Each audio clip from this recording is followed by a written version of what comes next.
ნათესავებო მოყვასო მშვიდობა გქონდეთ სამშობლოში, ოჯახში, სულში, გულში. ყველაფერი იქნება კარგად, ოღონდ ჩვენი ერი გამრავლდეს, ოღონდ ჩვენი ერი გაბევრდეს, ოღონდ ჩვენი შვილები განათლდნენ და მრავალშვილიანები იყვნენ. არაფერია დაკარგული მიუხედავად აი ამ ავბედითი საუკუნეებისა, რაც ბოლო ეპოქაა და ნებისმიერი ეპოქა. არაფერია დაკარგული, არც ცხინვალია დაკარგული, არც სოხუმია დაკარგული და არც ის ძველთა ძველი ქართული მიწები, რომელნიც საქართველოს რესპუბლიკის გარეთ დარჩნენ, არ არიან დაკარგული, ოღონდაც კიდევ ერთხელ ვიმეორებ, გამრავლდეს ერი და განათლდეს ერი. არაფერია დაკარგული, მეტადრე ქართული სიტყვა, ქართული არსი და ქართული ლოგოსი. ეს არის უმნიშვნელოვანესი, ქართველმა კაცმა ყოველთვის იცოდა, რომ მიჯაჭვული იყო ამირანივით აქაურობაზე, აი ღმერთის მიერ ბოძებული საიდუმლოს გამო, ღმერთის მიერ ბოძებული ენის, მამულის და დამბადებელი ღმერთის რწმენის გამო და ეს ძალიან დიდი ფასეულობაა. ქართველი ერის გარდა ნებისმიერმა ერმა საოცარი მოგზაურობები, საოცარი ცვალებადობები განიცადა, გნებავთ ენის მხრივ და გნებავთ მამულის მხრივ და ასე შემდეგ. ზოგი ერია და ქვეყანაა 5-ჯერ, 6-ჯერ გამოიცვალა მიწა და შეიძლება ითქვა სხვის მიწაზე ცხოვრობს და ჩვენ არასოდეს არ გვიცხოვრია სხვის მიწაზე. ყოველთვის ცხოვრობთ იმ მიწაზე, რომელიც ღმერთმა გვარგუნა და რომელიც დასაბამისეულად ჩვენია და ეს ძალიან მარტივად უკვე იკითხება, კარგად გამიგეთ, იკითხება, იძებნება, ღმერთმა გამოგვიჩინა ყველაფერთან ერთად ეს დნმ-ის ანალიზი და ის საოცარი დასკვნა, რომ ჩვენი მოდგმა და ჩვენი ჰაპლოჯგუფი ყველაზე ძირძველია და ასევე ღმერთმა გამოგვიჩინა ის ღმერთი გამოგვიჩენს იმ დიდ არქეოლოგიურ აღმოჩენებს, რომელიც დაადასტურებს შესაბამისად აქ ქართველი ერისა და ქართველი ხალხის მყოფობას და ესეც არის უკვე დადასტურებულია მრავალწილად. მივესალმები პროფესორ ვალერი ვაშაკიძეს, რომელმაც ეს ერთ-ერთ ღონისძიებაზე საქართველოს ტექნიკურ უნივერსიტეტში საგანმანათლებლო პროგრამა ლოგოსი იქ ისაუბრა და დაასაბუთა არქეოლოგიურად და ყველა დაგვარწმუნა და ძალიან გაგვახარა იმ მოხსენებით, რომ ჩვენ არასოდეს არ წავსულვართ, აქ ვცხოვრობთ 50 საუკუნეა და 54 საუკუნის წინ კიდე წარღვნა იყო მოგეხსენებათ ბიბლიურად. ბიბლიაში წერია ესა და ვისაც ბიბლიის არ ჯერა, ვისაც შესაბამისად არ უნდა რომ დაიჯეროს ეს, იმისთვის რაღაც დონეზე სულ ერთია თვითონ სად დაიბადა და სად დაიბადა მისი წინაპარი 7 თაობის წინ, 100 თაობის წინ და 500 თაობის წინ. 500 თაობის წინ კიდე უკვე უეჭველი შესაბამისად ცხოვრობდნენ ცხოველები, უპირუტყვი ცხოველები, მეტყველნი არ ცხოვრობდნენ, მეტყველნი ცხოვრობდნენ 76 საუკუნის წინ და მას აქეთ. მას იქით მეტყველნი არ ცხოვრობდნენ, იარაღის მკეთებლები არ ცხოვრობდნენ, შეიძლება ისინი შესაბამისად ცხოველთა სამყაროა ყველაფერი, მაგრამ მაინც. შესაბამისად ეს არის მცხეთური ხელნაწერი.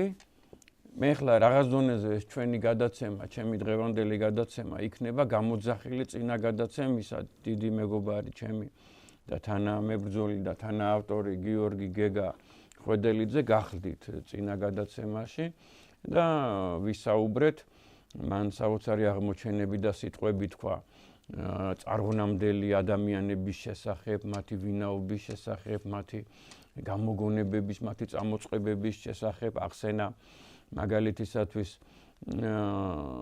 სით არის მოგეხსენებათ მესამე ვაჟი ადამისა და ევასი და სითის შვილი გარდა ენოსისა, რომელიც წმინდა წერილშია მოხსენიებული, ყოფილა ასევე ალავროსი, რომელმაც როგორც გეგამ იპოვნა და გამოარჩია სხვადასხვა ტექსტებიდან და წყაროებიდან, შესაბამისად ეს იყო ალავროსი, რომელმაც სიტყვა ქალდეველობა, არსი ქალდეველობა, ქვეყანა ქალდეა მოიფიქრა, შექმნა და აფუძნა სახელის დარქმევად ძალიან დიდია და მით უმეტეს მისი გამრავლება და აღზევება და მანვე ანუ ეს ადამიანი, ანუ ადამისა და ევას შვილიშვილი იყო პირველი მეცნიერი, შეიძლება ითქვას, ვარსკვლავთ მრიცხველი და ვარსკვლავებმა ასწავლებს ადამიანებს ანგარიში სიდიდეები და ასე შემდეგ უეჭველია და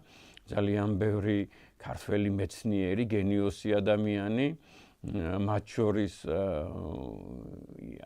გალაქტიონ ტაბიძე, ღმერთმა აცხონოს მისი მებრძოლი და ქართული სული,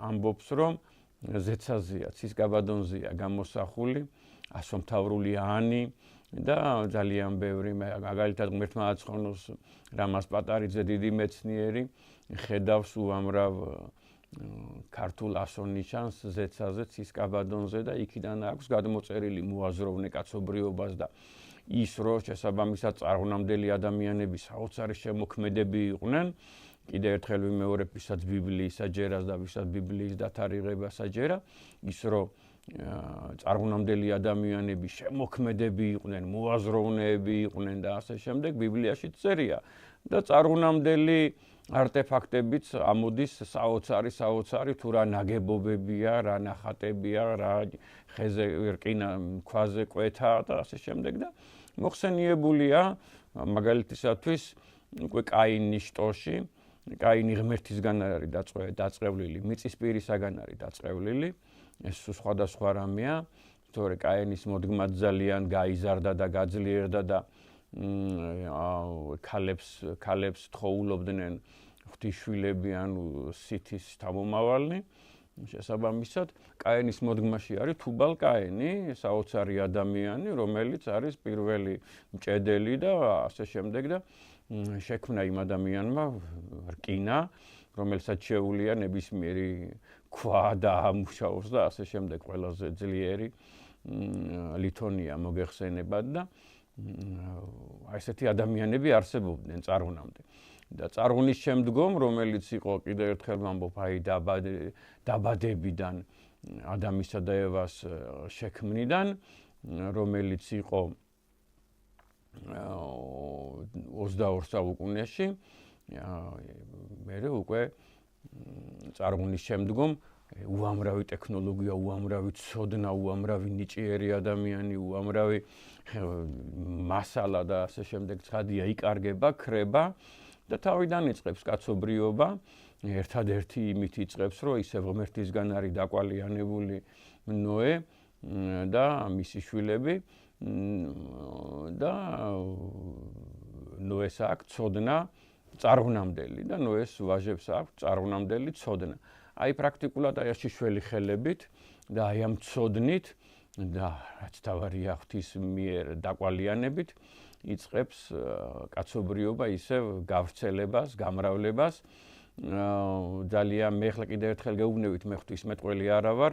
აი ახლა ჩემი ეს გადაცემა და ბევრი მსგავსი გადაცემა და თემა არის ბიბლიური გეოგრაფია, ბიბლიური არქეოლოგია, რომელიც ძალიან პოპულარული მეცნიერებაა, ძალიან პოპულარული მეცნიერებაა მსოფლიოში და ძალიან ბევრისთვის საყვარელი და იმის და აი ძალიან დიდი მტერია ბიბლიური გეოგრაფიისა, ათეიზმი და ევოლუციონიზმი და კიდე რაღაც რამდენიმე დაბნეული ადამიანის მიერ შექმნილი წიგნი. აი ახლა გადავალყიდევაც მაგ თემაზე, რომ დაბნეული ადამიანები ძალიან ბევრნი ფიქრობენ, რომ მაგალითად არ არსებობდა ამ ქვეყანაზე არ არსებობდა ედემის ბაღი და სადღაც ზეცაში, სულ სხვა არც ვიცი რა სიტყვა ვთქვა, სულ სხვა გარემოში, სულ სხვა არსში ცხოვრობდნენ ადამი და ევა და მერე იქ ზეციდან არიან ან ჩამოსულები, ან გამოდევნილები და ასე შემდეგ და სულ სხვა გარემოდან კარგად გამიგეთ. არა და აი როგორც მაგალითისათვის ჩვენ დიოფიზიტებს ანუ მორწმუნეებს ქრისტეს ორბუნებოვნებისა,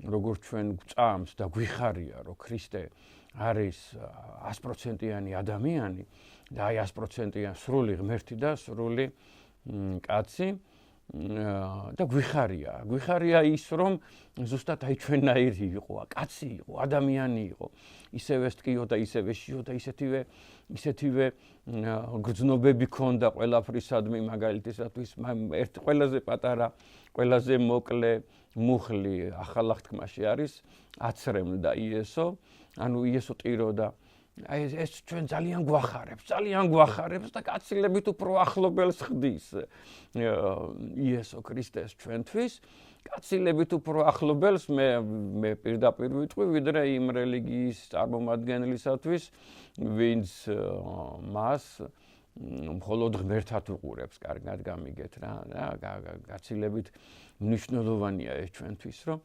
იესო არის კაცი, ძალიან გვახარებს, გვამშვიდებს, გვამხნევებს, გვაიმედებს და აღდგა არა ღმერთი, არამედ კაცი აღდგა, გაცოცხლდა.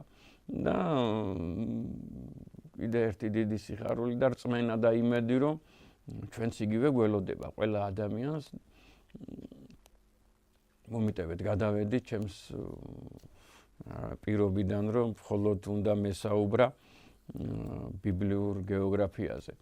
შესაბამისად, ერთ იმას დავამატებდი, რომ აი მაგალითისათვის ეს ბევრი რამე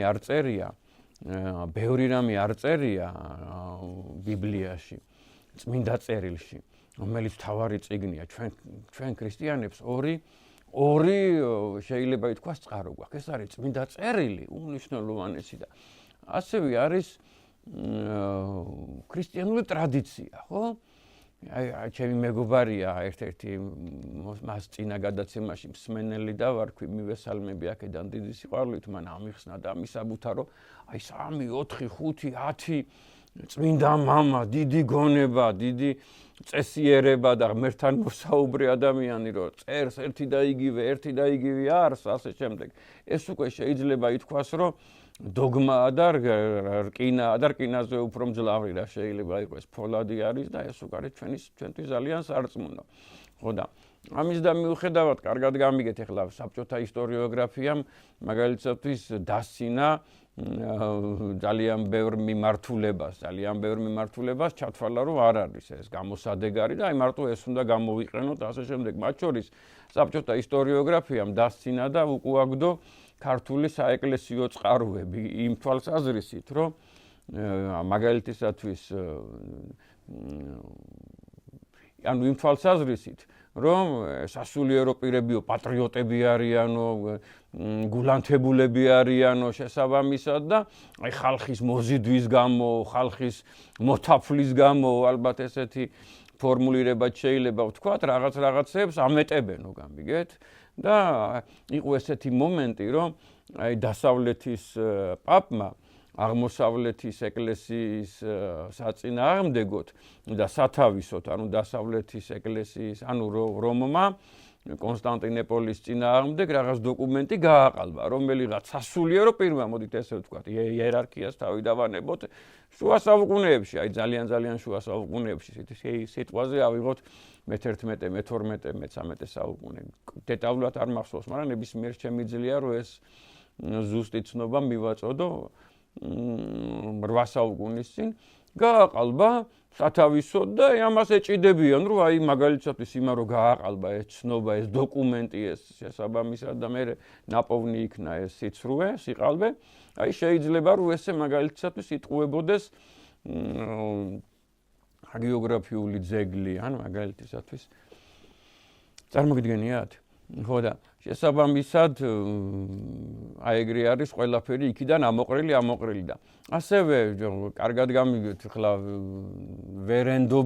არენდობიან ბოლომდე აპოკრიფულ წყაროებს, აპოკრიფულ ძეგლებს, რომელიც იმთავითვე არ ნიშნავს ყალბს, თუმცა შესაბამისად იგი მიღებული დედაეკლესიისა და იმ სოფლიოს საეკლესიო კრებები, რომელიც ჩვენთვის არის სარწმუნო და წმინდა კრებებია და ხშირ შემთხვევაში ღმერთი კარნახობდა და წმინდა პავლე მოციქული კარნახობდა უამრავ რამეს იოანე ოქროპირს, ეს ჩვენ გვჯერა და ასწავლიდა და აკვალიანებდა და მისი ნაკარნახევით არის ძალიან ბევრი რამე შექმნილი და დაწერილი ამ დიდი წმინდანის მიერ და ვიცით საოცრება მისი უხრწნელი ყურის შესახებ, რომ იმ ყურისა, რომელ ყურშიც მოციქულთა თავი კარნახობდა.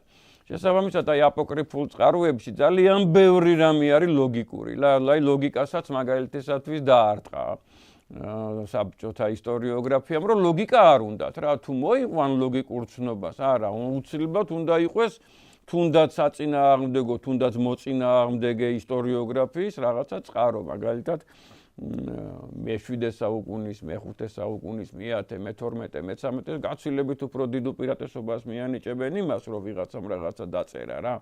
ხილულად ტენდენციურმა. ვიდრე ლოგიკური დასკვნა რომ მოვიტანოთ რა, არავით არის ლოგიკა, უნდა ნაპოვნი იქნას დაფა, რომელსაც აწერია მაგალითისათვის სიტყვაზე ფასისი ან როდოპოლისი გადავუხვიე ახლა თემას და ეპოქას, უნდა იყოს ნაპოვნი აი ძველი აზრი რო შეაცვლებინონ, აი რო თქვა მაგალითისათვის უილიამ ვოლიმ და ფრიდრიხ დელიშმა რომ ბასრასთან და ნასირიასთან და უკიდურეს სამხრეთ შუამდინარეთშია ქალაქი ურიო, სადაც ცხოვრობდა აბრაამი და სადაც ცხოვრობდა თარა და ეს სახელოვანი და უდიდესი ოჯახი და ცენტრალური ფიგურა დაბადებისა.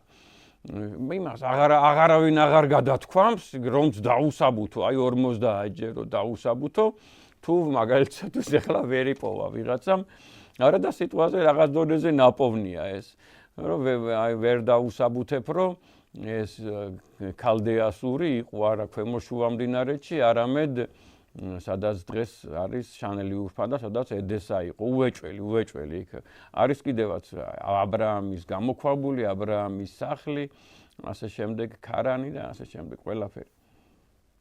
ედესაში მე გეპატიჟებით რომ გამოემგზავროთ, აი მე ვაპირებ რომ ზაფხულში გავემგზავრო იქა, დიდი სიხარულით დაგიმგზავრებ ყველა აკადემიურ, ყველა დაინტერესებულ ადამიანს ისტორიითა და მეტადრე ბიბლიური წყაროებით. ეხლა მე დღეს თქვენთან მოვედი, წინა გადაცემა იყო ესეთი, რომ ამ ქვეყნიური სამოთხის მდებარეობას ეხებოდა და რაღაცა ნაწილი ვთქვი იქ, რომელიც დაკავშირებული იყო ჩვენ თემასთან, თუ საცხოვრობდნენ მანამდე, წარღვნამდე საცხოვრობდნენ ეს ადამიანები და რამდენიმე პირადი გამოხმაურება იყო და ზოგი მაინც მომიტევეთ ახლა ქრისტეს მიერ სიყვარულით მივესალმები მას, მაგრამ ორი ადამიანი იყო, ვინც შემომეხმიანა, რომელნიც ერთი პირადად შემომეხმიანა და მეორე სხვისიანი შემომეხმიანა, მაინც დასცინიან, იცით ამ საკითხს, რომ სადღაც ერთი წიგნი აქვს წაკითხული, რომ არ ვიცი ახლა ვინ იყო ავტორი, რომ აი ეს არ არსებობდა ამ ქვეყანაზე სამოთხე და მე რომ ამას ლაპარაკობდა, აი სამოთხე იპოვე, ესეთ რაღაცას ამბობენ, წარმოგიდგენიათ. ჩვენ არა გვაქვს ესეთი წესი, არც მე, არც გეგას და არც უბრალო ადამიანებს, უბრალო ქრისტიანებს, რომ მათ დავცინოთ, მაგრამ ფაქტია ისინი აი ამ სფეროს, აი ამ კვლევას დასცინიან. დასცინიან არა მარტო ჩვენს კვლევას, არამედ დასცინიან მაგალითისათვის აი ღირსი სიმონახ, მე გეგამ ჩემ მეგობარმა, გეგა გიორგი ხვედელიძემ მოიძია ამოკრიბა წმინდა მამების, თუ წმინდა მამებისაჯეროთ, აი ღირსი სიმონახალი ღვთისმეტყველი წერს, რომ 6 დღეს, მე-6 დღეს უფალმა შექმნა ედემი და ედემში დაასახლა ადამი. ქვეყანა ნივთიერი და გრძნობადი იყო, ამიტომ ჭეშმარიტი სამოთხე ვერ იქნებოდა, მაგრამ ღმერთის მიწიერ ქმნილებას მაინც სამოთხის სახე ჰქონდა. ღმერთს გაუჭირდება, რომ იმისი მსგავსი შექმნას, თუნდაც იმიტოს შექმნას, რომ იქ აცხოვრა ორი ადამიანი. ხანგრძლივი პერიოდი აპოკრიფულ წყაროებში ზოგან 10 წლეულებზეა საუბარი, რომ რამდენი ხანი ცხოვრობდნენ და ეს ერთი დღე კი არ იყო ჩვენი გაგებით და ერთი კვირა და ერთი თვე. არამედ წლები ცხოვრობდნენ ამ გარემოში ადამი და ევა დაცემამდე და შესაბამისად თუნდაც იმიტომ, რომ ეს ცნობა გამოეტანა და 960 წელი რო იცხოვრა ჩვენი გაგებით უკვე, აი ჩვენი საზომი ერთეულები 960 წელი რო იცხოვრა ამ ქვეყანაზე ადამიანმა და ევამ რო იცხოვრეს, ეს გადმოეცათ შვილიშვილისად 8 თაობას მოესწრო. 8 თაობას, ანუ თავისგან 8 თაობას, აი ნოეს ვეღარ მოესწრო მაგალითისათვის რა, რო წარმოიდგინოთ ხო და ადამი. და როგორც მაგალითისათვის უკვე ბევრ აპოკრიფულ ტექსტშია დაწერილი, იგი იქვე გარდაიცვალა, სადაც ცხოვრობდა. ეხლა ამას უკვე გეოგრაფიას, აი ბოლო 20 წუთი გეოგრაფიაზე ვისაუბროთ და იქ გადმოგცემთ და თუნდაც იმიტომ შესაბამისად შექმნა ეს ღმერთმა, რომ აი ამ ადამიანებისათვის ცნობა მიეცა თუ როგორი იყო, რა გარემო იყო, რანაირი იყო სამოთხე და ასე შემდეგ და პირველი მღვდელი ხო ფაქტობრივად პირველი მქადაგებელი და პირველი გენიოსი ხო ადამია, ყველაფრის მნახველი და ყველაფრის მცოდნე, რომელსაც პირდაპირ ესაუბრებოდა დამბადებელი ღმერთი. ასევე გთხოვ იოანე დამასკელი წერს ამაზე, აი ჩვენი დროის დიდებული მამა სერაფიმე როუზი წერს ამაზე და ასე თქვენით იხილეთ რა. ასე კარგით, ეხლა ვისაც მაგალითისათვის ამისი არ ჯერა, წმინდა მამების არ ჯერა, მაშინ მეცნიერებისა იწამონ, რომ აგი მაგალითისათვის თინათინ ყაუხჩიშვილი და სიმონ ყაუხჩიშვილი განიხილავენ აი ამ თემას, აი ამას და იოსებ ფლავიუსი ხო წმინდანი არ არის და ისტორიული მწერალია, ისტორიულ მწერალს რო განიხილავენ, ესენიც განიხილავენ ეს თანამედროვე უამრავი მწერალი ვახტანგ გოილაძე განიხილავს ამას, დიდებული ისტორიკოსი 200 წლის წინანდელი დიდი ასირიოლოგიის მამები 150 წლის წინანდელი უილიამ ვოლი, არჩიბალდ ცეისი წერტილებს სვავენ, რომ აქ იყო ამ ქვეყნიური სამოთხე, ანუ ედემის ბაღი, მოდით ესე ვთქვათ, რომ უფრო მისაღები იყო ეს რა იმ ადამიანისათვის, ვინც ამაზე იღრიჭება. შესაბამისად აი ეს ფრიდრიხ დელიში, კელვინი, რომელმაც თავისი სარწმუნოება ქრისტიანობის ერთ-ერთი განშტოება ნეო პროტესტანტული მიმართულება შექმნა, კელვინიზმი გეცოდინებათ ესეთი მიმართულება და ბევრი ჩვენი დროის მეცნიერები არიან, აი ზარინსი არის ძალიან ცნობილი ადამიანი, მკვლევარი, პირდაპირ მქონდა მემასთან ურთიერთობა. ასე შემდეგ. ყველანი ფიქრობენ, რომ აი აქ იყო. რატო ფიქრობენ, იცით? იმიტომ ფიქრობენ, ძვირფასო მეგობრებო, რომ ეხლა მე თქვენ გეკითხებით უკვე, აი დიდი სიყვარულით და დიდი სითბოთი გეკითხებით რა.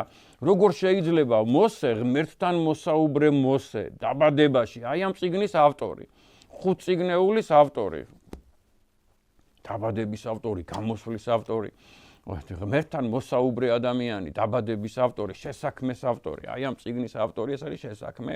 მე ამ წიგნებზე გეტყვით რა რას ნიშნავს. შესაბამისად, როგორ შეიძლება რომ ეს ადამიანი ესე აი მისამართიო დაუხასიათო ადამიანს, მისამართი, ამ ქვეყნიური მისამართი რო დაახასიათო, ზუსტად ეგრე აღწერს თუ სად მდებარეობდა ამ ქვეყნიური სამოთხე. გეოლოგიურ ცნობებს იძლევა, ჰიდროლოგიურ ცნობებს იძლევა, ტოპონიმებს იძლევა, ქვეყნის სახელწოდებებს იძლევა მდინარის მიმართულების სახეობებს და ასე შემდეგ და ვიხატავს ზედმიწევნით. ზედი იცით როგორ ცდილობს რომ მიგვახვედროს, აი როგორც მაგალითისათვის თქვენ რო ადამიანს ეტყვით მისამართს რა, სიტყვაზე ვაჟაფშაველას ესა და ეს კვარტალი, ესა და ეს კორპუსი, ესა და ეს სადარბაზო, ესა და ეს სახლი, ხო? ეს ხო ერთი მხრივ არის მისამართი და ამასთანავე რომ მიუთითოთ, რომ აი ესეთი შენობა რო იქნება ან მეტროდან ამდენი რო წახვალ, მე ხეიდგება იქ მაგალითისათვის აკეთ გაუხვევ, მე მარჯვნივ, მე იქ რაღაც ბუჩქებია და ასე შემდეგ ხომ მივხვდი და აი იმ ბუჩქებთან რო სადარბაზოა უნდა შეხვიდე და განსაკუთრებული რო არავის არ გავს, რო არც ერთ მისამართს არ გავს, ისე იძლევა ცნობას და ამით რას გვეუბნება, იცით რომ მოძებნეთ და უამრავმა ადამიანმა მოძებნა და აპატიეთ ეხლა შენდობას ვიტყვი, აი ენა დამება ეხლა მღელვარებისაგან და უამრავი ადამიანი შესაბამისად ესე დეტალურად აი მე და გეგას მოგვეცა ნიჭი, დიდი მადლობა ღმერთო. შენდობას ვითხოვ თქვენს წინაშე პირველ რიგში და მეცნიერებისა და აკადემიკოსების წინაშე, მაგრამ ჩვენ მოგვეცა, მე და გეგას მოგვეცა ეს ნიჭი, რომ აი ეს ზუსტად გვეპოვნა და ეს ბაღი შეიძლება ითქვას სრული ამ სიტყვის მნიშვნელობით, არ არის გადატანითი მნიშვნელობით, ზუსტად ისეთივე ბაღია, როგორი ბაღიც თქვენ წარმოგიდგენიათ რა. ან ვერსალის ბაღი წარმოგიდგენიათ, ან ზამთრის ბაღი წარმოგიდგენიათ, ან ვერის ბაღი წარმოგიდგენიათ, ან ვაკის პარკი წარმოგიდგენიათ და ან აი რაღაც აი მსგავსი რამე, ან თქვენი სოფლის ბაღი წარმოგიდგენიათ, რომელიც შეიძლება 3 ჰექტარზე იყოს გადაშლილი და ასე შემდეგ და სინამდვილეში აი ეს შესაბამისად ეს ბაღი, რასაც ბაღი ქვია, სადაც ედემის ბაღი იყო და სადაც ცხოვრობდნენ ადამი და ევა არის საოცარ რაღაცას გეტყვი 12-13 ჰექტარი. და ესეთი ტაფობია, საოცარი ტაფობია, აქეთ ეგრეთ წოდებული გიაურის მთა არის, რომელიც არის თურქულად გიაურდაღი, ანუ ქართველებს გულისხმობენ ეგენი. ეხლა ქვია ასე, ცხადია, მაშინ ასე არ ერქვა, მაშინ რაც ერქვა, ეხლავე დავიწყებ ამაზე საუბარს. გიაურის მთა არის და ამ გიაურის მთის აღმოსავლეთით არის ქართლის გზა, გურჯი ბოღაზი, ქართლის გასასვლელი. აი წარმოიდგინეთ, რომ ზემოშუა მდინარეთიდან რომელი გზაც მოდის არტაანში, მერე ვარძიაში, მერე ბორჯომში, მერე გორში, მერე მცხეთაში და მერე თბილისში. აი რომელი გზითაც უნდა და ამას ქვია გურჯი ბოღაზი, ქართველთა გზა. აი ესეთი მთა არის დაახლოებით 2500 მეტრიანი, 2700 მეტრიანი გრძელი ქედია. აი თითქმის ისეთივე როგორიც თრიალეთის ქედი, რომელიც აი თბილისში მთავრდება მოგეხსენებათ და ჯავახეთის აქეთ იწყება. ესეთივე ქედია დაახლოებით და აი ამ ქედის დასავლეთით არის ესეთი ტაფობი, რომელსაც ორი მწვერვალი აქვს აი ამ ტაფობს, ერთი ჩრდილო დასავლეთისაკენ მესხეთის მთა ქვია, მესხეთდაგი, მესჩიტდაგი, დღესაც ესე ქვია მესჩიტდაგი და აქეთ კიდე აკბაბას მთას ეძახიან, ანუ არწივის თუ ქორის თუ სვავის ერთ-ერთი აი ესეთი ჩიტის სახელს ეძახიან, ფრინველის სახელს ეძახიან, რომელსაც ადგილობრივი მოსახლეობა ფაშის მთას ეძახის, ფასის მთას ეძახის და მის ქვეშ სოფელია ფაშაკი, ფაში და იმ წყალს, რომელიც იქიდან გაედინება, ფაში ქვია და ეგ არის ფიშონი, ანუ ჭოროხი. შესაბამისად, ამისი პოვნა მე ვფიქრობ, კარგად გამიგეთ, ეხლა მაგალითად გლაციოლოგი ფიქრობს, რომ ეს ყველაზე მნიშვნელოვანია, ყინულები როგორ არის, სხვადასხვა ასაკის, სხვადასხვა რაფერია, იქაური წყალი რამ შემცველობისა და სტრუქტურა როგორია ყინულისა, რომ იზრდება და ის თulis რომ ეს ყველაზე უმნიშვნელოვანესია, კლიმატოლოგი ფიქრობს, რომ რა დროს ეგ არის, მაგალითად, ასედაც ეხლა ვსაუბრობთ, მაგალითად ყველაზე მნიშვნელოვანი ის არის, რომ სოფლიო ოკეანე მარა იწიოს და ყველას თავისი მეცნიერება გონია, უმნიშვნელოვანესი და უმთავრესი და ჩვენ ეს გონია ყველაზე მნიშვნელოვანი, სად არის კაცობრიობის სათავე, კაცობრიობის საწყისი, სად განვითარდა მოვლენები და ღვთისწყალობა ფაქტია და ღვთის დადგენა ფაქტია, რატო განვითარდა აქ მაინცსა და მაინც იმ მამულში, იმ მიწაზე, სადაც ქართველი ერის ეთნოგენეზისი არ ჭირდებოდა ქართველ ერს ეთნოგენეზისი, ქართველი ერი დასაბამისეული ერია, შეიძლება ითქვას, რომ აი როგორც კი მაგალითად მოხდა წარღვნა, პირველივე ერი, რომელიც შედგა, ეს იყო ფუძე ერი, სახელად ქარ და იმ ქართა, ქრთა, გრთა შთამომავლები ვართ ჩვენ, ყველანი აბსოლუტურად ყველანი, ვინც ვსაუბრობთ გადარჩენილ 4 ფუძე ენაზე, ქართულ ენაზე, სვანურ ენაზე, ლაზურ ენაზე, მეგრულ ენაზე და ვინც კიდე საუბრობდა ასევე ფუძე ენის დიალექტებზე, აი ეს 4 ხო გადარჩა და ალბათ არ გადარჩა მესხური, მუშქური, მუსკები და მესხები, მე ვთვლი რომ ერთი და იგივე ერი არ არის, ერთი და იგივე ადგილას არ ცხოვრობდა და გაცილებით უფრო სხვადასხვა იქნებოდა მათი დიალექტები, ვიდრე მაგალითად მეგრული და ლაზურია სიტყვაზე. და ასევე იქნებოდათ ენა აუცილებლად აი მარები რო ცხოვრობდნენ მაგალითად ეთიოპიელები რო ცხოვრობდნენ მაგალითისათვის არარატის მთის აღმოსავლეთით ტიბარენებს ექნებოდათ თავიანთი ენა მე ერთი ლექსი წაგიკითხეთ დაახლოებით 4-5 გადაცემის წინ ჭანებს ექნებოდათ ენა აბსოლუტურად სხვანაირი ზანური კიდე სხვა არის და ჭანეთი იყო წარმოიდგინეთ ტრაპეზუნთას სამხრეთით იყო ესეთი ქალაქებია არგიროპოლისი, მერე სათალა, დომანა და ასე შემდეგ იქ საოცარი დღესაც ადამიანს რო ეკითხები რა ეროვნება ხარო გეუბნება ქალდი და იქ იყო ქალაქი ჭანისა დღევანდელი გუმიშხანე და მათ აუცილებლად ექნებოდათ ენა მეგრულისაგან ძალიან განსხვავებული იმის და მიუხედავად რომ არსებობს ცნობა რომ ტრაპეზუნთა მეგრელთა ქვეყანა დიდი ბოდიში ახლა სხვადასხვა თემებს შევეხე და სულ მინდა თქვენთან საუბარი სულ მინდა და მე სულ ყველას გელოდებით გნებავთ უნივერსიტეტის ეზოში შევხვდეთ დედა უნივერსიტეტის გნებავთ ტექნიკური უნივერსიტეტთან შევხვდეთ გნებავთ მესტუმრეთ სახლში გნებავთ სოფლად მესტუმრეთ და ვისაუბროთ ნებისმიერ თემაზე ძალიან დიდი ხანი როცა დროში შეზღუდულნი არ ვიქნებით ეხლა მე თქვენ მოგიტანეთ ესეთი წიგნი ეს არის მცხეთური ხელნაწერი და ძალიან გთხოვთ რომ ეს წიგნი კიდე კარგი ძალიან დიდი მადლობა რა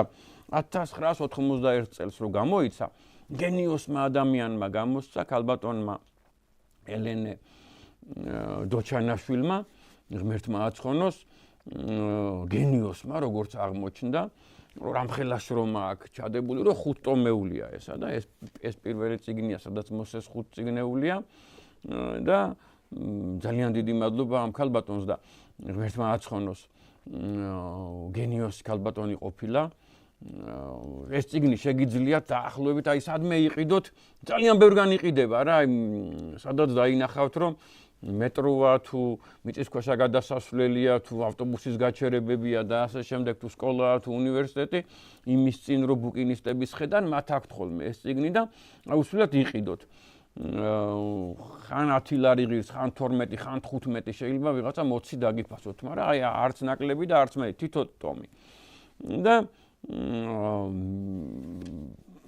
იყო ესეთი დიდი ხო იცით ახლა ძალიან ისეთი ხალხი ვართ მორჩილი მარტივი დამჯერი მიამიტი უბრალო და დაიწყეს ისევ ქართველებმა იმისი ძებნა და იმისი ძიება რომ აი საიდან არის ეს საიდან აიღო წმინდა გიორგი მთაწმინდელმა საიდან თარგმნა მოგეხსენებათ გიორგი მთაწმინდელისა და ექვთიმე მთაწმინდელის თარგმნილი აი ზოგი ამბობდა რომ ბერძნულიდან თარგმნა ზოგი ამბობდა რომ სომხურიდან თარგმნა ზოგი ამბობდა რომ ებრაულიდან თარგმნა იქიდან ის იყო წყარო და ეს ყველა ამას რო ამბობდა რომ აი ის დედანი და ძირი ეს იყო ასე შემდეგ მე ერთმანეთს უპირისპირდებოდნენ რომ თავისი გაეტანათ გამიგეთ ზოგმა ლათინურიდან თარგმნაო ზოგმა ეთიოპიურიდან თარგმნაო ზოგმა იქიდან იმიტომ რომ პარალელებს პოულობდნენ რაღაცას და თარგმნელად იწოდებოდა გიორგი მთაწმინდელი კარგად გამიგეთ და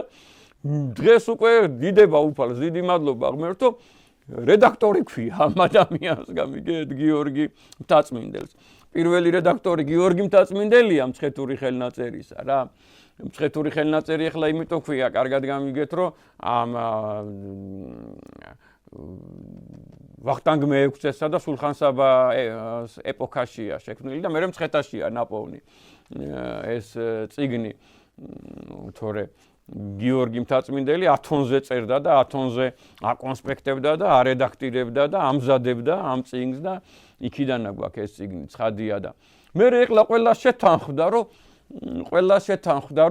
არა შეიძლება ითქვას რომ მრავალმხრივ ღმერთისგან არის ნაკარნახევი და მრავალმხრივ კიდე ორიგინალი ტოლფასია და თვითონ გიორგი მთაწმინდელი წერს რომ ჩემამდეო საბაწმინდურიც არსებობდაო წმინდა საბას ეკლესიაში რომ ქართველთა ძალიან დიდი ჯგუფი იყო საბა გამწმენდელი წმინდა საბას ეკლესიაში რომ ქართველთა ჯგუფი იყო იმათ მიერნა თარგმნიო ანუ ჩემამდე და მანამდეც კიდე წმინდათ ნათარგმნი წიგნები იყო და ეჭვგარეშია რომ მეოთხე საუკუნეში დაიწყო უკვე აქტიურად ძალიან აქტიურად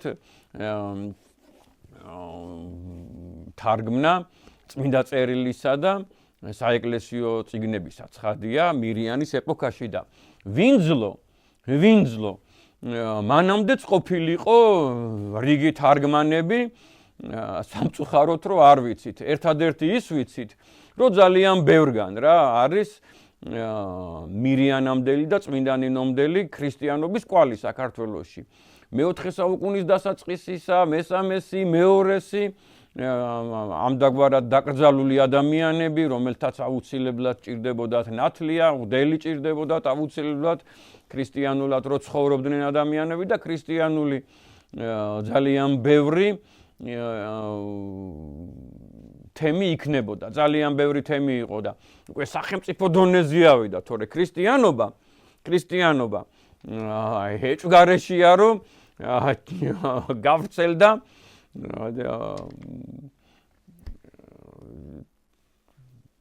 6 მოციქულის აქ მყოფობის მერე. წმინდა ანდრია პირველწოდებულის მყოფობის მერე და ვინძლო კვართის ჩამობრძანების შემდგომ, რომელსაც ჩამოყვა ბარაბა. ბარაბა რო აქ არის მაცხოვრის აღდგომის მერე, აღცხოვრის ამაღლების მერე, ბარაბა რო აქ ცხოვრობს და ბარაბა ახლა ეჭვი არ გვეპარება რომ მრავალს ახლა მე მაგალითად არ მეპარება რომ გაქრისტიანდა, აზრზე მოვიდა. ვინ არ გაქრისტიანდა ყველაფერი ამის შემხედვარე და ბარაბა ეს ქართლის ცხოვრებაშია ნახსენები ახლა რომ აქ ცხოვრობდა თორე მისი ქრისტიანობა და აქტიურობა რაც ხადია ქართლის ცხოვრებაში არ არის ნახსენები და შესაბამისად ვინძლო მაშინ უკვე დაიწყო თარგმნები და ასე შემდეგ და აი ამ წიგნისა და წმინდა წერილისა და გვაქვს შეიძლება ითქვას კიდე ერთხელ ვიმეორებ ორიგინალის ტოლფასი ქართული ბიბლია. ღმერთმა გაახაროს ჩვენი დროის გმირი, განმანათლებელი მამა გიორგი ზვიადაძე, პროტოპრესვიტერი გიორგი ზვიადაძე საოცრებები გააკეთა ამ ადამიანმა.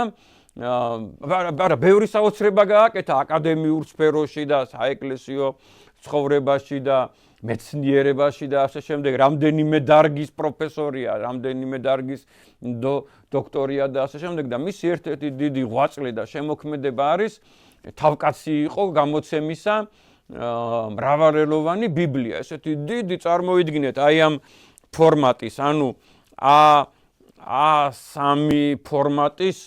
A3 ფორმატის წიგნია, მრავალრელოვანი ბიბლია, მოპოვებადია, იყიდება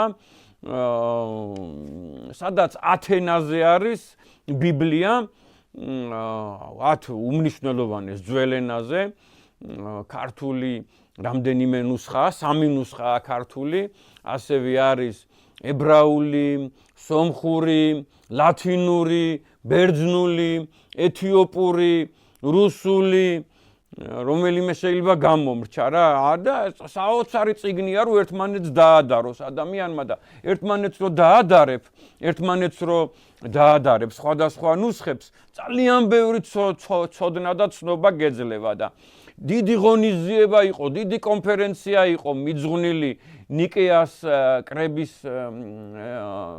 იუბილესთან და ამ იუბილეზე უცხოელები იყვნენ ჩამოსულები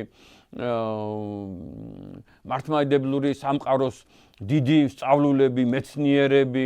ახლა ერთი წლის წინ საკრებულოს დარბაზში, სადაც იყვნენ ჩამოსულები როგორც სასულიერო პირები, ასევე მეცნიერები, თეოლოგები, მსოფლიოში სახელგანთქმული მართლმადიდებლური ქრისტიანული ჟურნალის რედაქტორები და ასე შემდეგ. რო არ შემწხვეს ერთი 40 სტუმარი იყო, სახელოვანი და როგორ გამახარა მამა გიორგი ზვიადაძემ, რომ იქ გამოაცხადა, რომ ჩვენო გვაქვს ორიგინალის ტოლფასი ბიბლიაო, უძვირფასესი ქართული ბიბლიაო, რომელიც ნუცხებიცო, რომლის წყარედებიცო, რომლის მუხლებიცო საოცარ ცნობას მოგცემთო. შეიძლება მთელი ყველა ერთად აღებული ბიბლიის ნუსხიდან განსხვავებული ცნობა მოგცეთო, რომელმაც გახსნას ახალი მიმართულები, რომელსაც შეუძლია რომ გახსნას ახალი ცოდნა და ზუსტად ასე კიდე ერთხელ გამიგეთ შენდობას ვითხოვთ მე და გეგა თქვენი მონამორჩილები მრავალ სფეროში ამ პარტავნობაში არ გადამივიდეს იმისი მწვენია და მეშინია ჩვენ ვიპოვეთ აი ესეთი ზუსტი ალაგი რა, როგორც მაგალითისათვის ვიღაცამ რო გითხრათ, რომ აი როგორც აი მაგალითად ვიღაცამ რო იპოვა ნინევია, ვიღაცამ ხო იპოვა მაგალითისათვის რაღაცა ქალაქი, არქეოლოგიური ძეგლი და ასე შემდეგ. აი ანალოგიურად მე და გეგვას გვაქვს ნაპოვნი ზუსტი ადგილი და ეხლავე მოგახსენებთ მის ბიბლიურ გეოგრაფიას. ხო და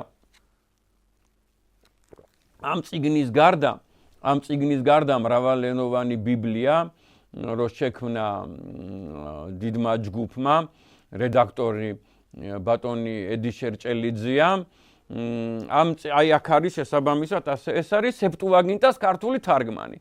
ძალიან მნიშვნელოვანი ძეგლია სეპტუაგინტა ჩვენ წელთაღრიცხვამდე, ანუ ძველი აღთქმაა. და ჩვენ წელთაღრიცხვამდე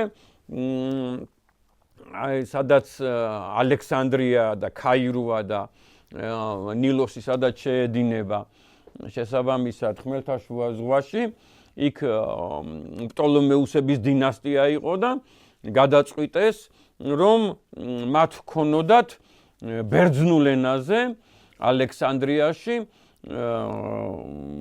ებრაელების ეს უმნიშვნელოვანესი წიგნი, ხო? თალმუდი, თორა, ძველი აღთქმა და შესაბამისად შეკრიბეს, გეცოდინებათ ეს ამარა ვინც არის ის ზოგი ხო ისეთი მსმენელია.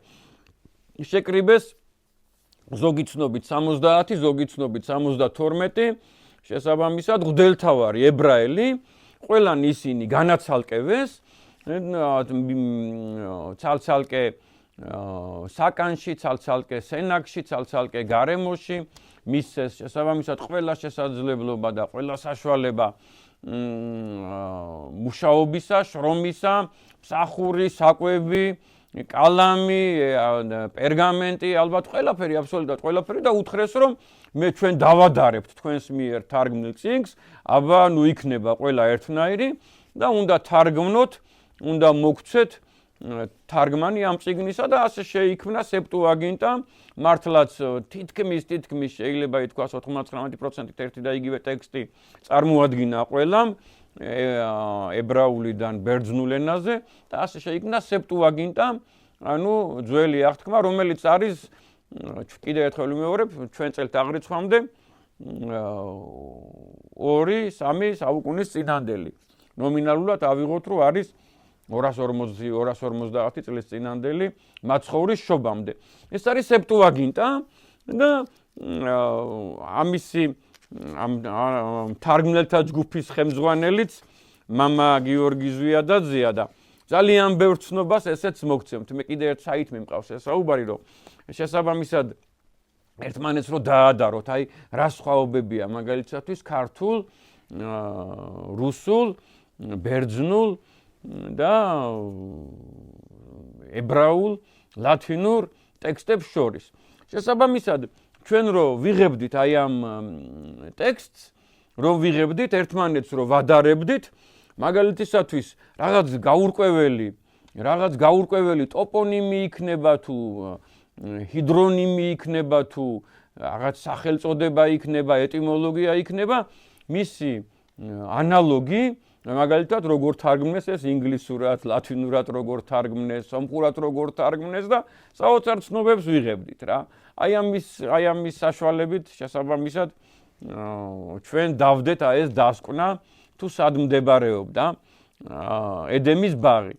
ედემის ბაღი რომ მდებარეობდა ამ ადგილას, ამ საოცარ ადგილას, ანუ დღეს რო სასპერეთი ქვია, 10 საუკუნის წინ რო სასპერეთი, სპერი რო ერქვა და ბაგრატიონების მამული რო იყო, საიდანაც წამოვიდა, დიდი აშოტ კურაპალატი, საოცარი, ძალიან მიყვარს და ბაგრატიონების დიდი და საოცარი დინასტია, ჩვენი სახელოვანი სამეფო კარი, საიდანაც წამოვიდა, იქ იყო ზუსტად იმ ადგილას იყო 76 საუკუნის წინ, უფრო ზუსტადაც გეტყვით, ბიბლიური ქართული დათარიღებით, ქართული ქრონიკონით 7630 წლის წინ იყო ღმერთის მიერ გაშენებული ბაღი. აი როგორ აღწერს ამას როგორ აღწერს ამ ეს ახალი ქართულით არის. ყველასთვის გასაგებიანით არის და აქედან ვიხემძღვანელოთ, კარგით? თუმცა ამას არაფერი არ შეედრება, კიდევ ერთხელ ვიმეორებ, განძი გვაქვს ქართველებს, განძი მცხეთური ხელნაწერის სახით, განძი გვაქვს ქართველებს, ქართლის ცხოვრების სახით, ბევრი რო ემტერება, განძი გვაქვს ქართველებს მოქცევაი ქართლისაის სახით, განძი კაცობრიობასა აქვს განძი, ასეც ვიტყოდი და განძი გვაქვს ქართველებს ვეფხისტყაოსნის სახით და ასე შემდეგ. ღმერთმა გადაარჩინა ისინი, ქართველ კაცს არ გადაურჩენია. ქართველ კაცმა გადაარჩინა ზეპირმეტყველებით, შრომით, აი ამ გადაწერით და ასე შემდეგ, ღმერთის ხილული დახმარებით. ძალიან უკან ვიქნებოდით რომელიმე მათგანი ჩვენ რო არ ვქონდეს. იხილეთ, ძალიან გთხოვთ იხილეთ, თქვენ თვითონ გაეცანით. დაბადება, ანუ შესაქმე, ანუ შექმნა, ანუ გენეზისი, ზოგან ესე შეიძლება ეწეროს ინგლისურენოვან ტექსტში ცხადია და ლათინურენოვან ტექსტში და ბიწიე რუსულად. თავი მეორე. კიდევ ერთხელ ვიმეორებ, მომიტევეთ ზოგს გონია რომ ზედმეტს ვლაპარაკობ, ზოგი ხო ისეთი მსმენელია რომ რაღაც დონეზე ჩაუხედავია მათ შემოვევლე პირველ რიგში და მეორე თავში, დაბადებაში, მეორე თავში, შესაქმეში უნდა იპოვოთ მერვე მე-14 თავი, სადაც კიდე აი წეღარო თქვი, როგორ მისამარს თქვენ რომ მაგალითად თქვენ სოფელში გააგზავნოთ თქვენი ბიძაშვილი, ისე რომ თქვენ არ წაყვეთ, მამიდაშვილი, ნაცნობი, მეზობელი და აუხსნათ, აი ეგრე ზუსტად ეგრე ხსნის, აბა ნახეთ, ეგრე ხსნის თუ არ ხსნის მოსე ადგილმდებარეობას, ეს რო ზეცაში ყოფილიყო, ეს არ ახსნიდა. ეს რო ზეცაში ყოფილიყო და ასე შემდეგ, მაშინ ღმერთი, როგორც მოხსენიებულია აქ დაბადებაში, მას კარიბჭესთან აი ამ ტაფობს, აი ამ ადგილს, აი ამ ბაღს, შესასვლელი და გამოსასვლელი ქონდა, მაგასაც ვიტყვი. არ დაუყენებდა ცეცხლოვან ანგელოს მცველად, რომ უკან არ შებრუნებულიყვნენ დაინტერესებული ადამიანები. ეს იყო ადამი და ევა, ეს იყო მათი შვილები, აპოკრიფული ტექსტის მიხედვით 15 ვაჟი და 15 ქალი ყავთ შვილები. ადამსა და ევას და მე ყველა მათ შვილს ასე შემდეგ მათ აი ეგეთი რაოდენობა 12 ტყუპი 10 ტყუპი ყროცა ჩდებოდა ვაჟი იქვე ჩდებოდა ქალი აუცილებლად. თავი მეორე და გააშენა უფალმა ღმერთმა 64 ედემში აღმოსავლეთით და დადო იქ კაცი რომელიც გამოსახა. საოცრება და ბედნიერება რაში მდგომარეობს იცით?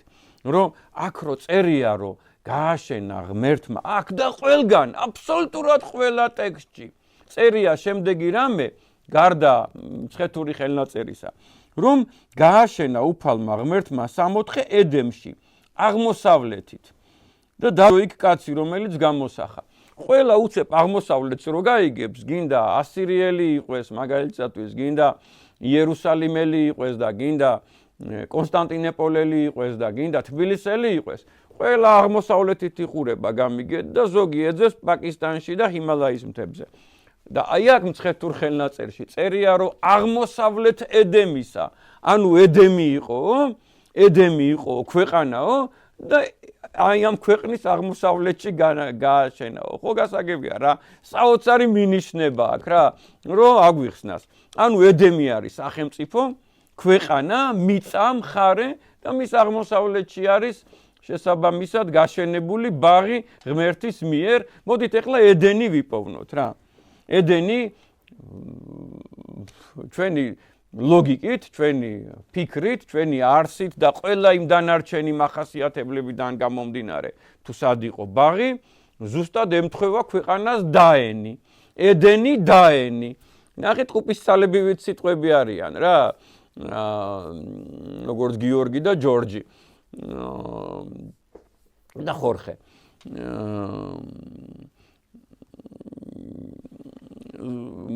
მოსე თავის ეპოქაში რაც ქვია, იმ მდინარე იქნება, ქვეყანა იქნება და ასე შემდეგ, იმ ტოპონიმს ამბობს.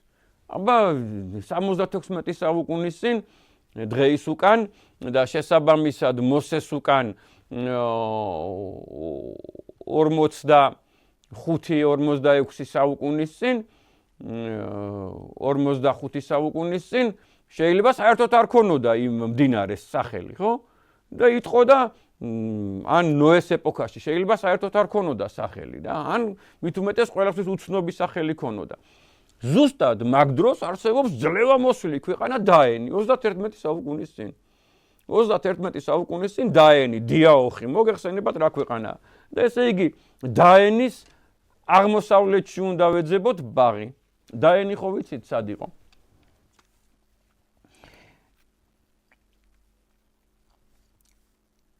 მეათე მუხლი.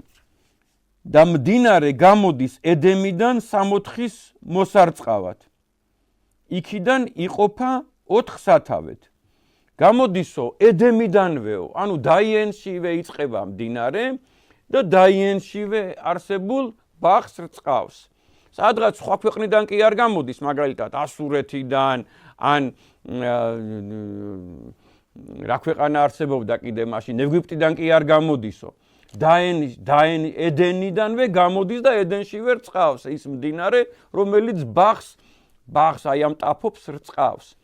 შესაბამისად ეს არის ჩვენი პოვნით, ჩვენი დასკვნით ეს არის მდინარე შირლი გრექი, დღეს ეს ექვია თურქეთში და წამოვბრძანდი და ერთად დავლიოთ ეს ედემის ბაღის მომრწყველი მდინარე. პატარა მდინარეა, როგორც დაახლოებით მდინარე ვერე, დაახლოებით აი ამ ხელა მდინარეა. შესაძლოა ცოტა მეტი, როგორც ქსანი მაგალითად, იმ ხელა წყლის დებეტის მქონე მდინარეა, რომელიც ჩამოედინება აი ამ ტაფობში. ეხლავე შემიძლია რომ მოძებნოთ, გითხრათ, იქ ეხლა ტბა არის დაგუბებული, ეს არის მისამართი არის 40 მინუტი 20 სეკუნდი პარალელი და 40 მინუტი 06 სეკუნდი მერიდიანი, ანუ 40-40-ზე 40 პარალელი და მერიდიანი, რა უცნაური დამთხევაა, შემთხვევით არაფერი ხდება. აი ამ ადგილას არის ესეთი ტბა, ხელოვნური წყალსაცავი, რომელსაც ორი გამოდინება აქვს, ერთი დასავლეთისაკენ, საიდანაც იწყებოდა და იწყება ჭოროხი და მეორე სამხრეთისაკენ, საიდანაც იწყება სერჩემჩაი, რომელიც არის მკვებავი ანკარა-წყარო, მკვებავი ევფრატისა. ესე სამხრეთისკენ მოდის, აქაც კაშხალია პლატინა, იქაც კაშხალია პლატინა. ეს მდინარე, რომელიც 4 თავად გაიყოფა. და ხელოვნურად ჩანს აქ ეს მომენტი, რომ სათავეები არის აი ამ ადგილას და გამკვირვებია იმ ადამიანისა, თუნდაც არჩიბალდ სეისისა და თუნდაც უილიამ ვოლისა და რაულინსონისა, რომლებიც ევფრატის, აქ რო ევფრატიც არის ნახსენები, რომელიც ევფრატის შუაში ეძებენ. გამოუგნებელია, შუა წელში ეძებენ და ქვემო წელში ეძებენ. გამოუგნებელია რა მათი იმის და მიუხედავად რომ ეს გენიოსები არიან და საოცრებები და ბიჰუსტანის წარწერა წაიკითხა, რაულინსონმა აქ შეცდომას უშვებს რა. ისეთივე შეცდომას უშვებს, როგორი შეცდომაც დაუშვა ელენ სკლადოვსკაია-კიურიმ, თავისთავად რო დაიცხივა და პოსტფაქტუმ აღმოაჩინა, რომ შეეწირა იმ ცოდნას. კვლევას. შესაბამისად და გამოდის ედემიდან სამოთხის მომრწყევა და იქიდან იყოფა 4 სათავედ. ეს იყო მუხლი 10. ერთი სახელია ფიშონი. მეწეღან მოგახსენეთ, რომ აქ რო არის ფასის მთა, იქაც არის ფაშის მთა. აქ რო ფასი ქვია სათავეში მდინარე რიონს, იქაც არის მდინარის სახელწოდება ფაში, დღესაც ცოცხალია ეს სახელწოდება, რასაც ეძახიან ჭოროხს სათავეში და იქ არის სოფელი ფაშაკი, ერთად წავიდეთ და ვნახოთ, რომ ადამიანები გეტყვიან, რომ ეს არის სოფელი ფაშაკი და რუკებზია ეს დაწერილი და მესხეთის მთა, მესჩით დაგი, მესხეთის მთებია იქ მთელი დიდი მესხეთის მთა 3 კილომეტრ-ნახევარი მთა არის. განსაკუთრებული მთა არის, ეს არ არის პატარა მწვერვალი რა. თრიალეთის ზეგანზე და ჯავახეთის მთებში და აჭარის მთებში ასეთი სიმაღლის მთა არ არის. როგორც იქ არის მესხეთის მთა და ეს განსაკუთრებული მთა არის. აი წარმოვიდგინეთ, რომ აქ რო არის კარჩხალი აჭარის მთებში და ლაზიკის მთებში რო არის კაჭკარი, ანუ კლარჯეთის კარი და აღმოსავლეთით რო არის არარატი, აქ შუაში, ესე სამხრეთით, ხო წარმოვიდგინეთ როგორი ადგილია, ესე იგი აქეთ არარატი, ანუ კარდუ, აქეთ კაჭკარი, ლაზიკის მთებში, აქ შესაბამისად კარჩხალი და აბული და ქვემოთ არის, როგორც მოგახსენეთ, მესხეთის მთა, ესეთი გრანდიოზული მთები, ის 5 კილომეტრიანია არარატი და ესენი 3 კილომეტრიანები, 3 კილომეტრნახევრიანები, ეს მთები გრანდიოზული მთებია, მწვერვალები. საიდანაც გამოედინება ეს ადგილი. ანუ მაღალ მთაში იყო, ძალიან მაღალ მთაში იყო ედემის ბაღი გაშენებული. ერთი სახელია ფიშონი, ანუ აკამფსისი, ანუ ფასისი, ანუ ფოასი, ბოასი, ანუ ხარფასოსი, ანუ ფიშონი, ანუ ფშანნი, ანუ ჭოროხი. ჩვენი ერთ-ერთი უმნიშვნელოვანესი მდინარე და აკვანი კაცობრიობისა. აი აქედან გამოედინება, აი ნახეთ, აი ეს არის ბაღის ადგილი და აი ესე გამოედინება, მოივლის აი ამ ქვეყანას 24 საუკუნის წინ ხალიბების ქვეყანა ერქვა ამას. აი ესე მოედინება, ჩამოედინება ჭოროხი, ანუ ფიშონი. ეს გარს უვლის ევლატის მთელ ქვეყანას. ევლატი, აქ რო წერია ევლატი, აქ წერია ხალიბა, იუბილეთა წიგნში წერია ელდადი, ესენი ერთმანეთს გვანანკიდევად და შესაბამისად სინონიმებია ეს სახელები და აქედან გამომდინარე, აი ზუსტად იმ დროს, იმ ეპოქაში ამ ქვეყანას ქვია ხალიბა და ან გადამწერმა, ან თვითონ მოსემ, რომელიც თვითონ ამბობს, რომ ენაბრგვილი ვარო, ენა ეჩლიქებოდა, ენა ებმეოდა, დაწერა, ან გადმოსცა სიტყვა ხავილა. აი ეს არის ხავილეთი, ხალიბეთი, სადაც პირველად რკინა აწარმოა კაცობრიობამ. სადაც პირველად რკინა აწარმოა კაცობრიობამ, სოფელი ერკინისია აქა და გადარჩენილი, ამ ხეობაში არის გადარჩენილი ქურები 30 საუკუნის წინანდელი რკინის სადნობი. აი აქ, აი მთელ ამ ხეობაში დაწყებული შესართავიდან შუაში და ასე შემდეგ. მივესალმები ბატონ ნიაზ ბოლქვაძეს, რომელიც წამოყვებად და განახებთ 30 საუკუნის წინანდელ მოსეს ეპოქის დროინდელ რკინის ნადნობს და ქურას გაჩვენებთ. ეს არის ევლატი და აღსანიშნავია, რომ გარს უვლის წერია, გარს უვლის. ზუსტად ესეთი ტრაექტორია აქვს, რომ გარს უვლის. უნდა შემოუაროს ხალიბეთის ქვეყანას და ზუსტად ასე იქცევა მდინარე ფიშონი, ანუ ჭოროხი, ანუ ფასისი. ეს გარს უვლის ევლატის მთელ ქვეყანას. იქ სადაც არის ოქრო. აქ აი ამ მუხლში ამბობს მე-11 მუხლში, რომ იქ სადაც არის ოქრო. და მე როგორც ტავტოლოგია, ხო ვითომ არ არის საჭირო ხშირ შემთხვევაში ერთხელ რო ამბობს აღარ იმეორებს და ხშირ შემთხვევაში ესეთი შემოკლებულია, შინაარსის დონემდეა, ხო, დაყვანილი ხშირ შემთხვევაში ბიბლია და მარტო განსაკუთრებული წერია, განსაკუთრებული ადამიანები და განსაკუთრებული მოვლენები და ასე შემდეგ. ამის მიუხედავად ორ მუხლში ახსენებს ოქროს, რამე თუ მიგვახვედროს აი ამ ოქროს რაობა და მნიშვნელობა და ხასიათი. სადაც არის ოქრო, მე-12 მუხლი, ხოლო იმ ქვეყნის ოქრო კარგია. ოქრო არის და ეს არის ძალიან კარგი ოქრო. კარგი ოქრო რა შეიძლება იყოს? კარგი ოქრო შეიძლება იყოს ადვილად დამუშავებადი, ადვილად მოპოვებადი. სინჯიც ხო ვიცით ახლა ბაჯაღლორას ნიშნავს და მაშინაც ეცოდინებათ ბაჯაღლოს და სხვადასხვა სინჯები ხო არსებობს, შემცველობა არსებობს, ფერი არსებობს და ასე შემდეგ. ეს არის დიდებული ოქრო. რატოა იცით კარგი ოქრო? რომ ეხლავე წაყვებით. შემიძლია რომ აი ერთ თვეში, ერთ კვირაში თუ გნებავთ, თქვენი სურვილი თუ იქნება, ჩავსხდეთ მანქანაში და გავემგზავროთ. დიდი სიხარულით გავემგზავროთ. აი ამ ადგილას, აი აქ მდინარე, სადაც არის ბორჩხა და სადაც არის ართვინი. მდინარეებს მოაქვს. დღესაც მდინარეებს მოაქვთ კენჭებთან ერთად ლამთან ერთად მდინარეს მოაქვს რამხელა თვითნაბადი ოქრო, იცით? წარმოიდგინეთ, აი ხორბლის ტოლი, სიმინდის ტოლი, ნაპოვნიარის ბლის ტოლი, ნაპოვნიარი კაკლის ტოლი, წარმოგიდგენიათ ოქროები და ესენი იქ მუზეუმებში ალაგია და ფოტოებია გამოფენილი. მდინარე მურღულს მოაქვს, რომელიც ჩამოედინება ბორჩხაში. მდინარე იმერხევს მოაქვს, რომელიც ჩამოედინება ართვინთან და მდინარე არტანუჯის წყალს მოაქვს, რომელიც ასევე ჩამოედინება და იმერხევს უერთდება. ერთგან არის ზანსული, ესე ქვია, აი აქ საბადო, გრანდიოზული საბადო მდინარე მურღულზე, ოპიზა სადაც აიდა, სადაც ბექა და ბეშკენ ოპიზრები იყვნენ. შესაბამისად, იქ არის ოქროს საბადო, იქვე იყო ოქროს საბადო, დღესაც მუშაობს საოცარი საბადოა ოპიზასთან. სადაც ოპიზაა, სადაც ხანძთაა, იქ არის ოქროს საბადო და სადაც ჩატბერდი იყო, სადაც კლარჯეთის ციხეა, იქ არის კიდე ოქროს საბადო. ესეთი რაოდენობის ოქრო საქართველოში ნებისმიერ გეოლოგს კითხეთ რა, ხო არის მონაცემები აქაც და ხო არის მონაცემები იქაც. შესაბამისად, ესეთი ოქროს საბადო და ესეთი მადანი არცად არ არის რა, არც სვანეთში, არც იმერეთში, არც გურიაში, ზოტი რო არის თითქოს და არც კაზრეთში და არც არსად, აი გამაოგნებელი რაოდენობა არის ოქრო.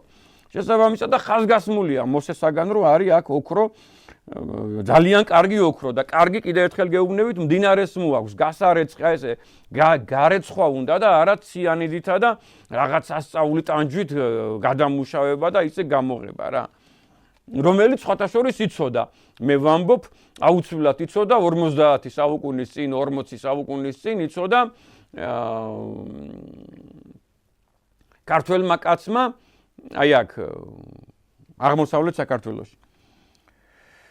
მაგრამ კიდევ ერთხელ გეუბნებით, ამას ცოდნა არ ჭირდებოდა. ნებისმიერი ადამიანისთვის იყო ეს ძალიან ადვილი საცოდნელი და იქ მაგალითად მე ერთ-ერთი გადაცემა მქონდა ამაზე, რომ აი არის ბორჩხაში და იქაც ძალიან მარტივად მოპოვებადი იყო ეს ოქრო გარეცხვის საშუალებით. ეს ერთ-ერთი მეთოდია რა. ასევე იქ არის ანთრაკი და მწვანე ქვა. ანთრაკი ეხლა სხვადასხვა შესაბამისად წიგნებში, აი ყველა წიგნი რო გადავხედეთ რა, ზოგან ანთრაკია, ზოგან არის მაგალითად ბდელიუმი ნახსენები, ზოგან სამყესფისია ნახსენები, ზოგან ბდოლახია ნახსენები, ზოგან სურნელოვანი ზეთია ნახსენები. აი 20 ბიბლია რო განვიხილეთ რა. ანუ რო თარგმნის ადამიანი რა, მაგალითად მე-5 საუკუნეში რა, რო გაიგო ეს სიტყვა, იმან თარგმნა სურნელოვანი ფისი, ანუ თხევადი რაღაც ბლანტი მასა. ამან თარგმნა მყარის ხეული, ანთრაკის სახით და ასე შემდეგ. ჩვენ მივედით დასკვნამდე, რომ ეს არის მური, ეს არის მირონი, ეს არის სურნელოვანი ფისი, ეთერზეთი, რომელიც აი როგორც იანტარი, როგორც ქარვა ეგრე შესაბამისად ხისგან გამოედინება, თავიდან სურნელოვანია, შეიძლება ნელსაცხებელიც იყოს, განსაკუთრებული შეიძლება ანუ განსაკუთრებული ნივთიერება, ძვირფასი ნივთიერება, ძალიან ძვირი. ზუსტად ისეთი, როგორც ახალ აღთქმაშია მოცემული, ძალიან ძვირი ნელსაცხებლით, რომ იესოს ფეხებს დაბანს.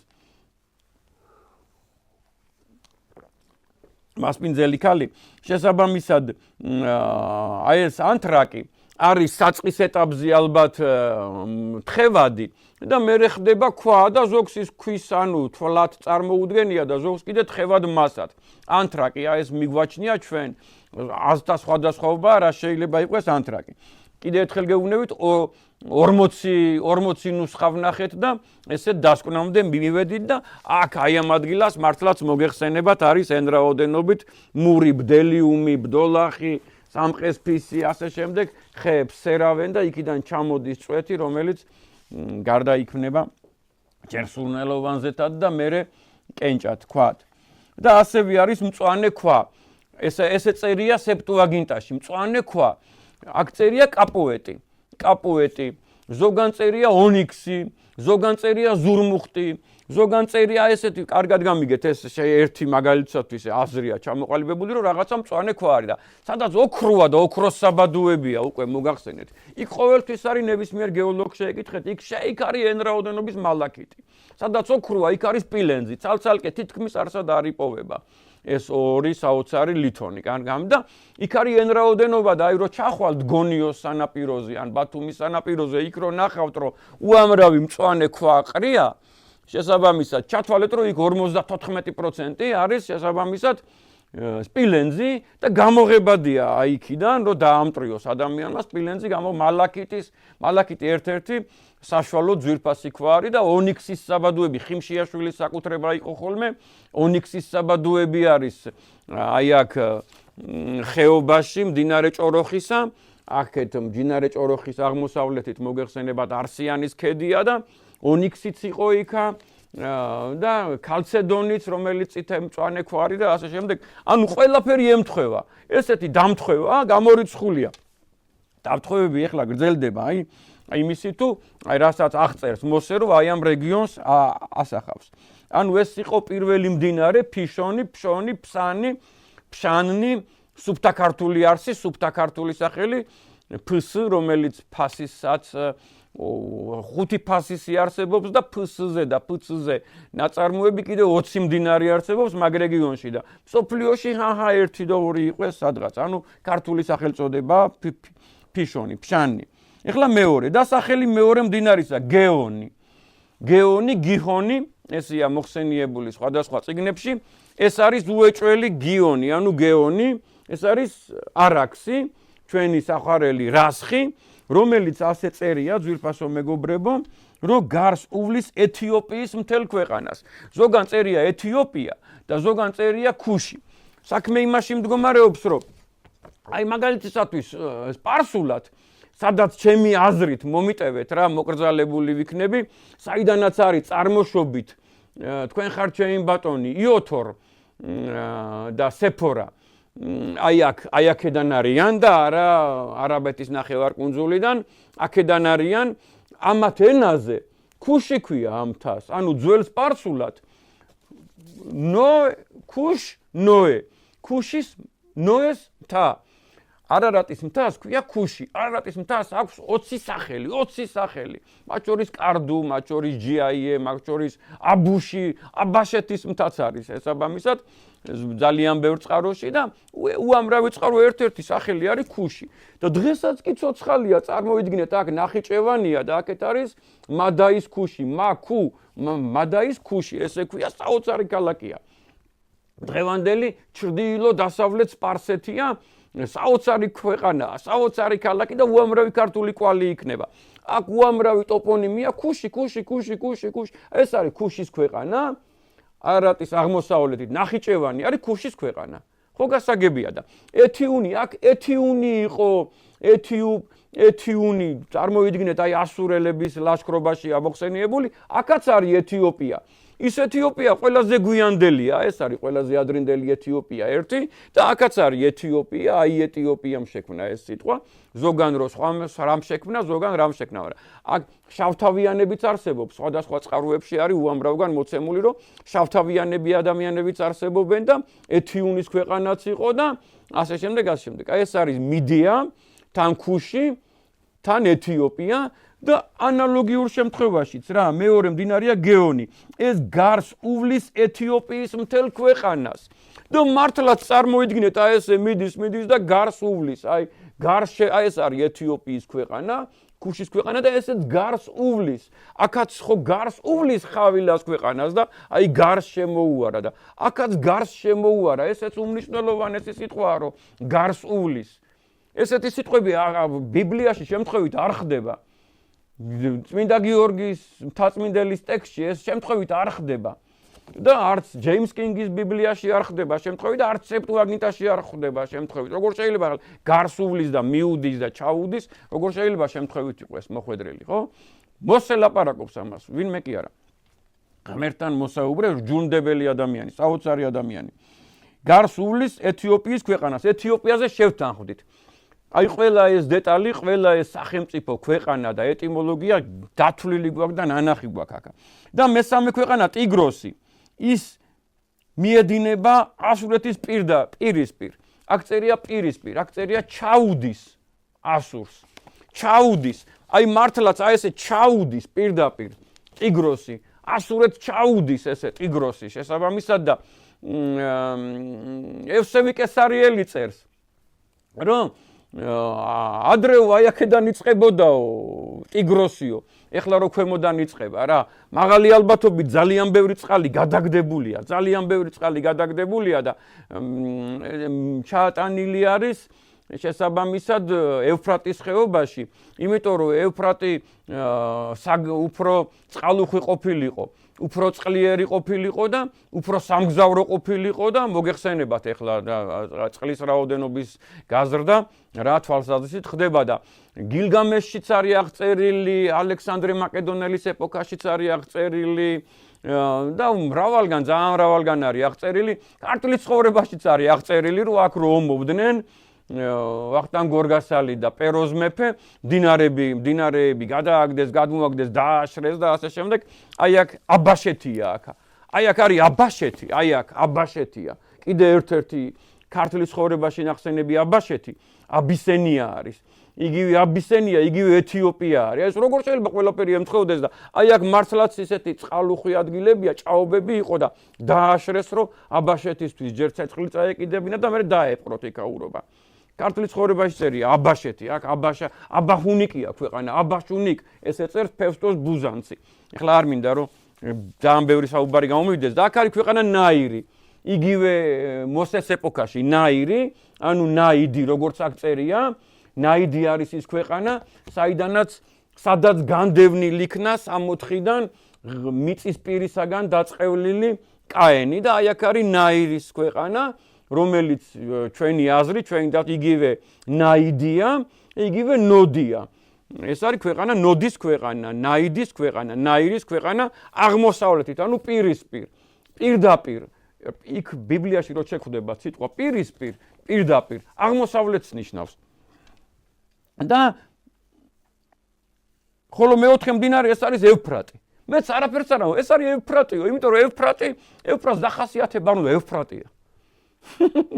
გამიგეთ? ევფრატი ისეთივე მდინარეა კაცობრიობისათვის, აი უანალოგო მდინარეა რა. აი ნილოსზე უფრო ცნობილია, ნილოსზე უფრო მნიშვნელოვანია, ნილოსზე უფრო ძველია. დიახ, ევფრატია. თქვენ შემოგევლოთ ჩემი თავი, ძალიან დიდი მადლობა თანადგომისათვის, მეგობრობისათვის, ნებისმიერი მეწვიეთ, ნებისმიერი ადამიანი, ვინც ამ თემით არის დაინტერესებული, მობრძანდეს და ბევრი ვისაუბროთ. ქეთს ვიხრი, ღმერთმა გაგაძლიეროთ საქართველოში, გაგამრავლოთ, გაგაძლიეროთ, გაგამდიდროთ. თქვენი შვილების სიხარული განახოთ ღმერთმა და გემუდარებით შვილებს შეუძახეთ რომ გამრავლდნენ, დაქორწილდნენ, შეპირდით, სთხოვეთ, მოსთხოვეთ, გაახარეთ, დააიმედეთ, გაამრავლეთ შვილები რომ ვიყვეთ ბედნიერი ერი, ხილულად ბედნიერი ერი და გამრავლებული ერი, არაფერია დაკარგული, ოღონდ ჩვენი ერი გამრავლდეს. მშვიდობა გქონდეთ, დიდი მადლობა, თქვენ გენაცვალეთ თქვენა.